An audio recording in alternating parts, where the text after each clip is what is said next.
Hello everyone, welcome back to my channel. I'm Elvin. In this episode of 阅来阅艾聊 series, we have a special guest for you, Ryder Carroll, the inventor of the bullet journal and author of the best-selling book, The Bullet Journal Method. 中文书名叫做《子弹思考整理术》。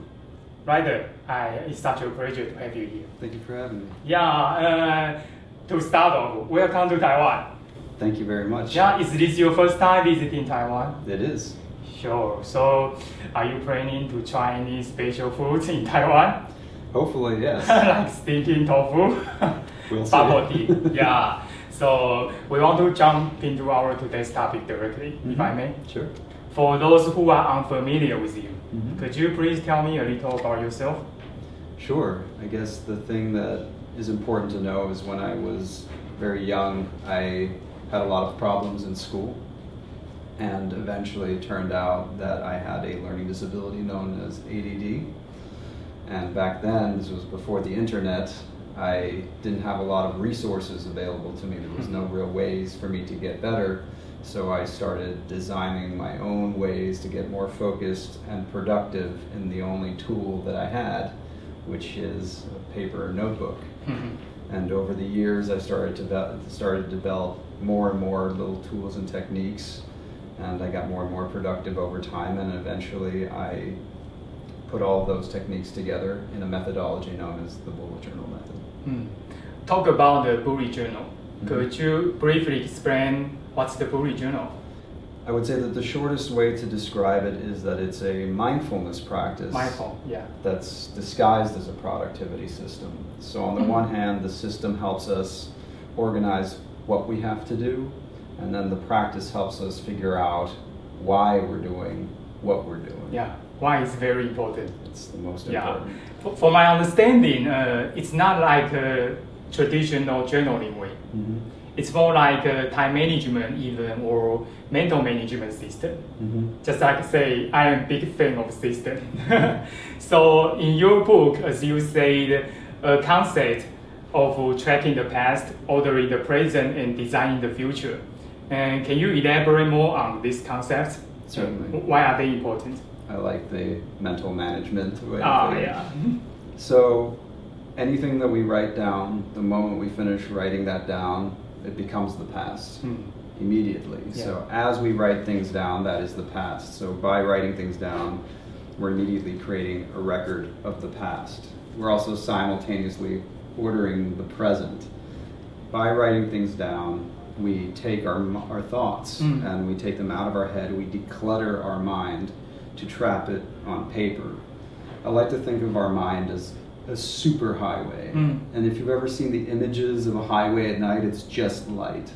Right? There's so many things happening constantly, and we're always looking to figure out which thing to focus on, and there's so many things, so we're taking our focus and spreading it out across so many different things. And especially in the digital age. Yeah, especially in digital age. Yes. We have so many choices. Well, we've cured boredom, and I don't think that's a good thing. You can always find something to pay attention to, and we always are. You see people like this all day long, when they wake up in the morning till when they go to bed at night, so we're always distracted. And then you have meditation, which helps people, as some of my teachers have said, stand on the side of the road, right? So you can see your thoughts go by, which has been very powerful for me and other people as well. But there's a challenge there also, because when you're standing on the side of the road, you see things that are important, or you see relationships, or you have an idea, but it's gone. It's gone. It's gone.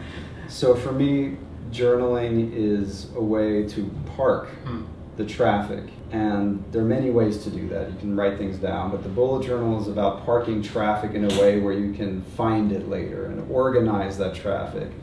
And then by studying the things that we record, studying the past, we start, the system allows you to organize the present, so you can actually categorize your thought and quickly see what everything means, where it should go. So you're structuring the way you think by organizing the way you capture information.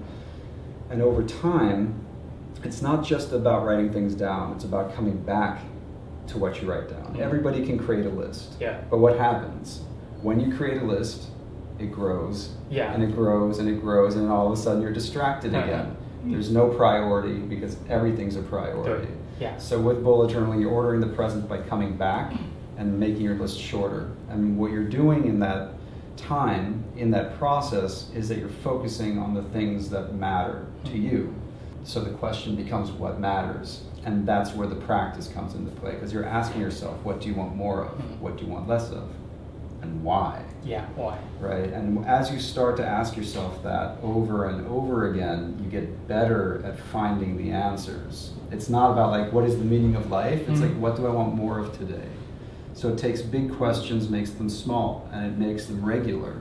And over time, you learn more about yourself, the things that are actually important to you. And those are the things you begin to focus on. And as you begin to focus on those things, that's what will help you design your future. One thing I'll say is that a lot of times people think of lists as things you need to do, right? I think of lists as a little time machine, okay? Because everything you write down is an experience that's waiting to be born. That will become your life. Yeah. So it's really important for us to make sure that the things that we're allowing into our life are things that matter to us. Yeah. They don't have to make us happy, but they have to matter. Yeah. Right? Because doing your taxes doesn't make you happy. Yeah. But not doing your taxes is going to make you very unhappy. Yeah. So it's about figuring out what matters most to us and getting better at asking ourselves that question and just getting into the habit of asking ourselves that question. Because the better we get at asking the question and answering that, what matters to us, then we have the system, be like, okay, this matters. How am I going to have more of this? This is important. How will I organize this so I can spend more time here? So overall, what you're trying to do is spend the most amount of time and energy with the fewest possible things. And that's really what designing your future is about. You are slowly but surely spending more and more time with the things that matter and less time with the things that don't. Yeah. So based on I know, you use this way to organize your job, even life, for about 20 years. Yes. And you create a bullet journal about 5 to 6 years. Yes. So I want to know, I'm curious, is there any special story or an interesting story that gives you the inspiration to make a decision to write a book, finally create a bullet journal method? Yes, absolutely. Well, I mean, I think before I get into the story, one thing that should be made very clear, like I don't think that the bullet journal is done, right? For me, the reason why the tool stays relevant so long is that it always is changing. We change, we learn new things, our circumstances shift. There is no plan that is future-proof, right? So the tool that helps me get organized has to also evolve and change. And when I first started designing it, it was about being more focused and more productive so I could accomplish my goals. And I did that, and I got very good at accomplishing my goals. But I realized that a lot of my goals left me feeling empty. Like the goal was meaningless. Because they were never my goals. They were goals from my peers or my culture or my parents or my society. Someone else. Yes, outside. And goals have to come from inside.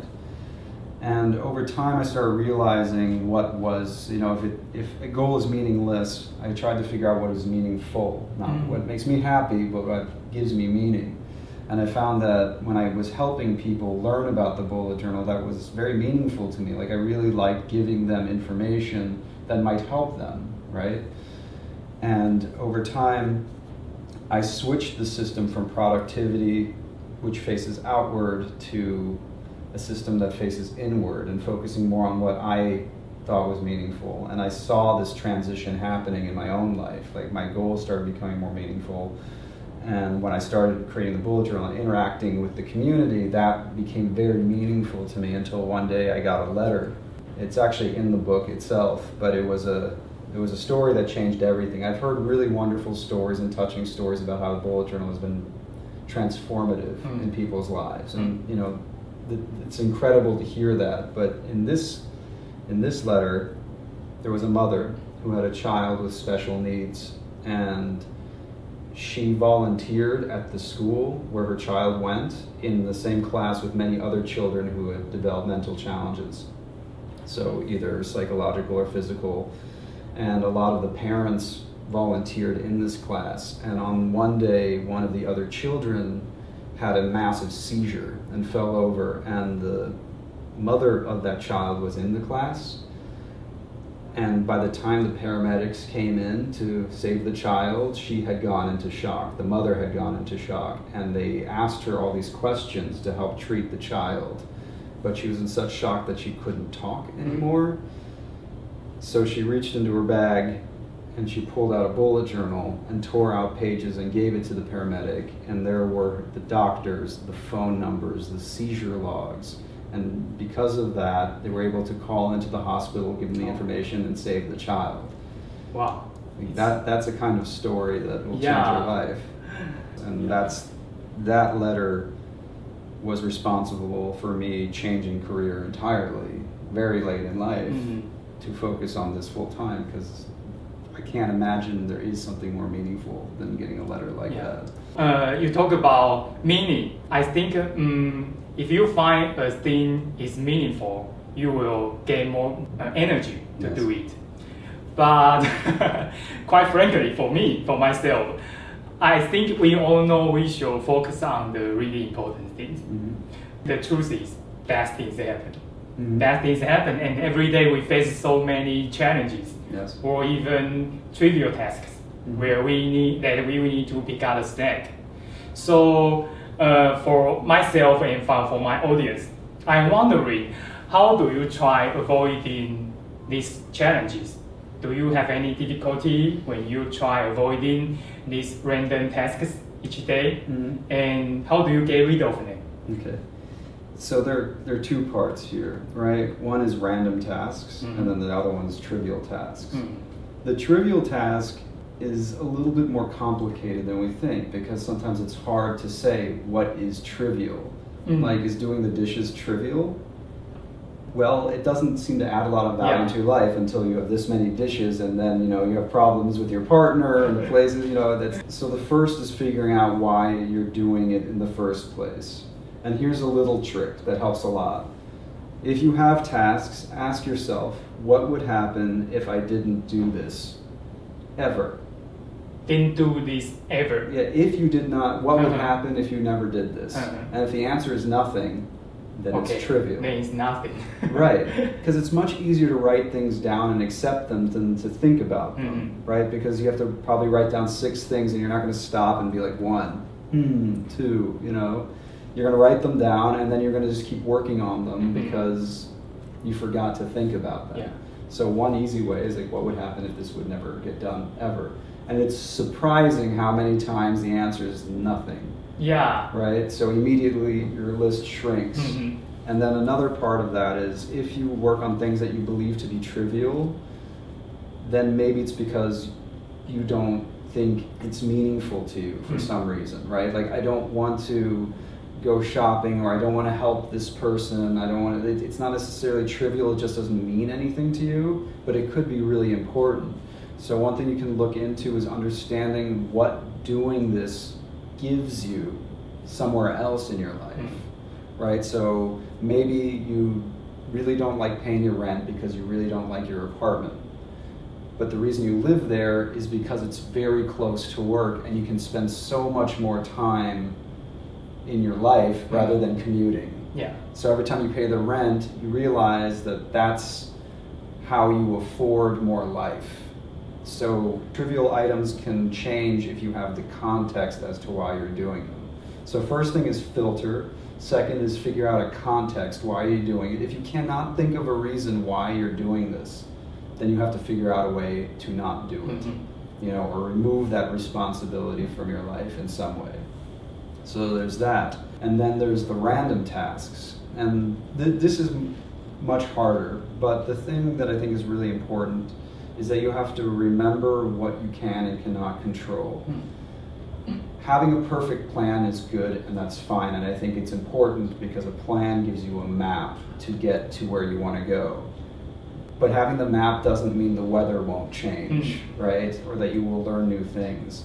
And I think that being focused on the map so strongly all the time is not necessarily good for you, because the map is there to guide you, and then you should be focusing on the trip, on the journey, right? And then random things will happen, because you can't control the world around you. Yeah. You can't control the people around you. Yeah. Influence, yes, but you can't control them. So you have to focus on the only thing in life that you can control, which is how you will respond. So if random things come into your life, you have two options. You can freak out and worry about it, like, oh no, I didn't expect this, what about my plan, what about this? Or you can just think about, okay, this happened, what comes next? What can I control about this? You know, getting very scared or angry or something, that's a lot of energy that's going somewhere that has no use. But if you can be like, okay, this happened, whatever, we lost the client or the project won't be finished on time, what can we do? And taking the energy from anger and sadness and worry and putting it into actually figuring out what you can control can have a lot more impact. That takes a lot of practice. Yeah. Right? This is a very stoic approach to life. You know, a lot of what I talk about in the bullet journal method is powered by the philosophies I've found to be helpful in my life, and I feel like understanding what you can control has been a massive change for me, because in my own life I worried about so many things that I can't control, and that's so much time and energy I'm never going to get back.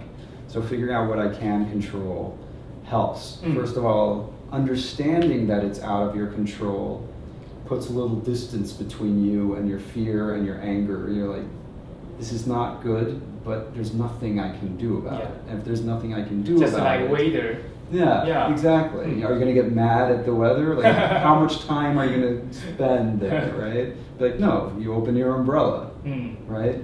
So figuring out, when you get a random task, is figuring out how best to respond to it. Does it need to get done? Is it a priority? Is it a problem? Because sometimes things will happen that you immediately react to as a problem, like, it's unexpected, it's unknown, it's bad. But if you start responding like, okay, what about this can I use to my advantage? Yes, so the client didn't work out, that's okay, but maybe next time we do it this way, or we have a new market that we can go into, or figuring out what you can take from, what can you learn from the situation.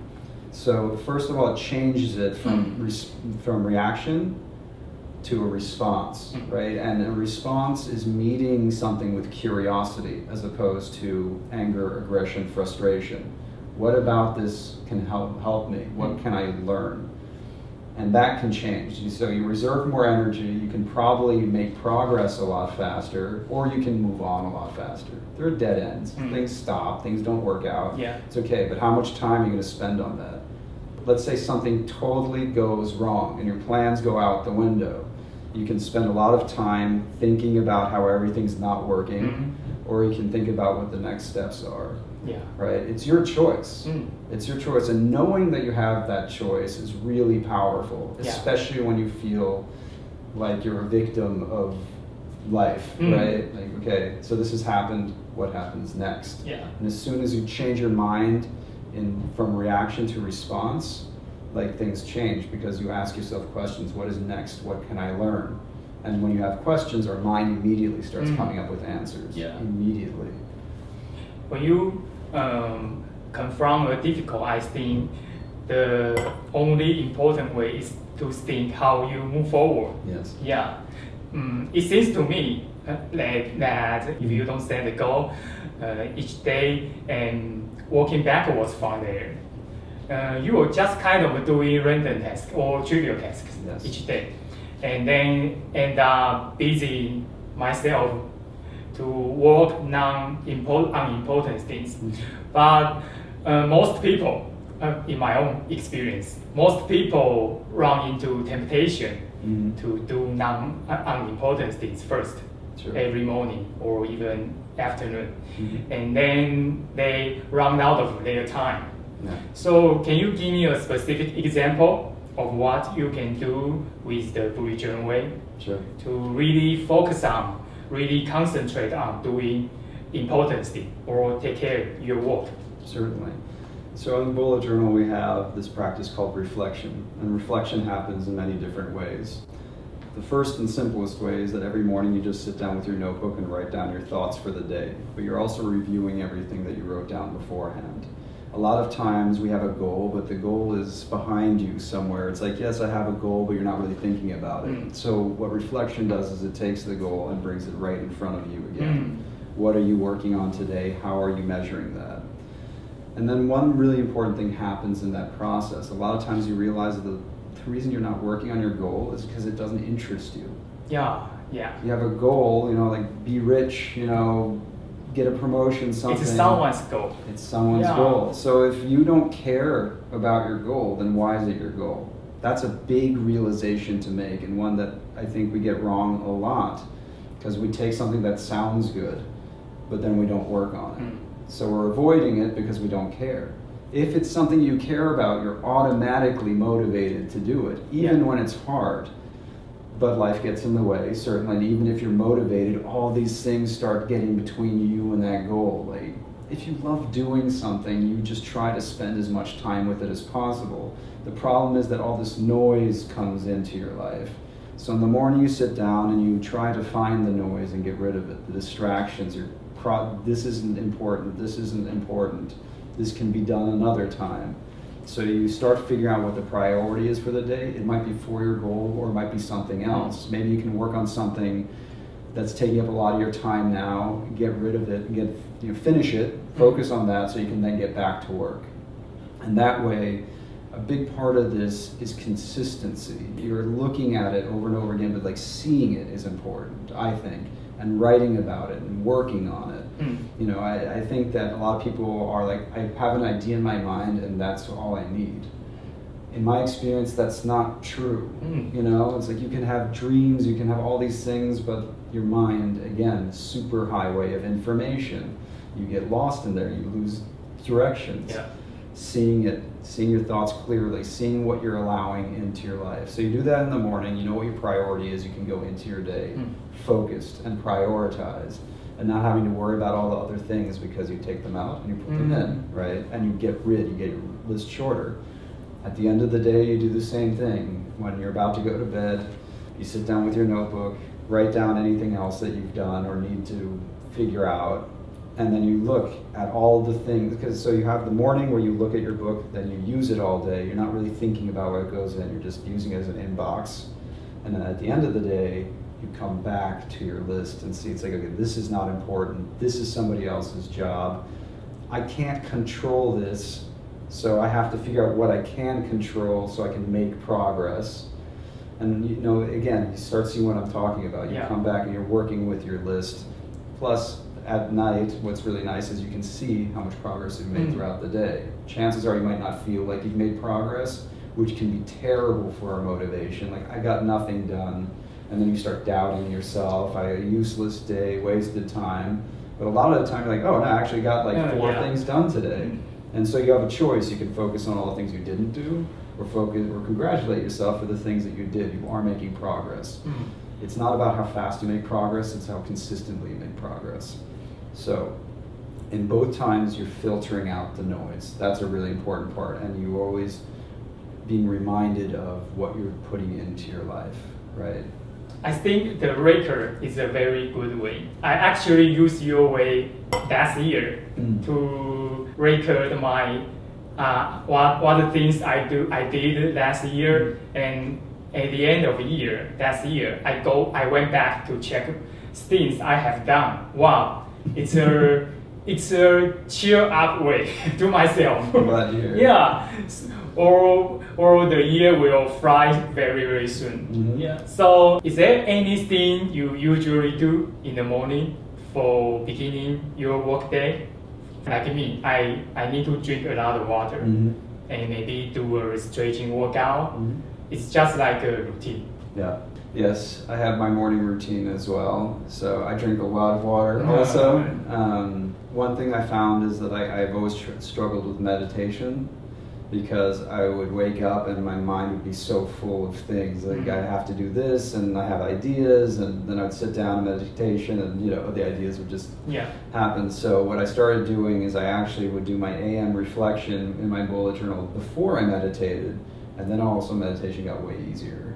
Okay. Because I took all those thoughts, captions, like they can wait. Mm-hmm. So I wake up, I journal, I exercise, I meditate. That's pretty much it. And then I will go online. So I don't check my email or nothing until those requirements have been met. Because those are, for me, those make me better for the rest of the day. Mm-hmm. I don't always want to do this, but I remind myself if I don't do this the rest of the day, it's not going to be good.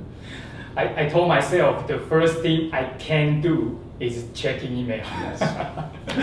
Yeah. So final question for beginners who want to practice or use the bullet journaling system. Where do you think they should start? Well, I think they should go to bulletjournal.com where there's like the free tutorials that are based on the real foundations. You post so many resources on your website. Yeah, and it's important to me that people start there because what I suggest, it's not something I just invented overnight. These are things, that is what worked from so many things that I tried that didn't work. So I try to give people a foundation on which they can build. A lot of times when people find bullet journal the first time, it's on social media where it's very beautiful and elaborate and stickers and colors, which is fine. But if there's no system underneath all of that decoration, then it will fall apart. And you don't need to be an artist to bullet journal. So I highly suggest people start off very simple, understand the basics and foundation because there's a very specific reason all these pieces are designed the way they are. They also work together, and it's that framework that helps support your practice. Start simple, build slowly. I would highly recommend doing it for 2 to 3 months so you've gone through this migration phase, and then start to make it your own. The whole point is that it becomes the tool that you need for your life. I don't know what you need in your life. You don't know what I need, so it's very much the first layer. And then after that, it becomes whatever you need it to be. So again, thank you so much for doing the interview. Thank you for having me. Yeah, I hope you have a good time in Taiwan. I'm very excited to be you here. Can try anything, special foods or anywhere activities. Okay, thank you. Thank you.